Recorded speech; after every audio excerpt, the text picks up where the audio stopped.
1, 2, 3, 4, 5, 6, 7, 8, 9, 10. Why are there so many lanes at the Lahore Toll Plaza? Well, I'll tell you why.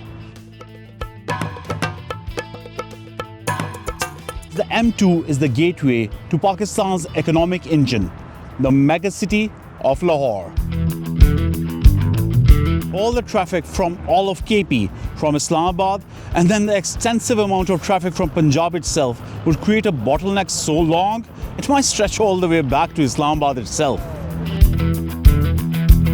The solution? Multiple toll lanes. 30 to be exact. So what's the logic behind all this? Well, it increases the number of toll lanes, of course, but it also sorts the traffic into different categories. Dedicated M-tag lanes using RFID technology, which processes cars in seconds. Heavy trucks and buses are diverted to special lanes equipped with weigh stations.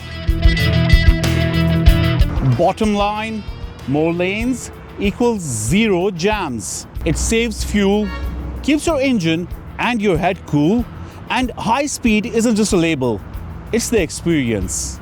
And honestly, kinda looks cool too.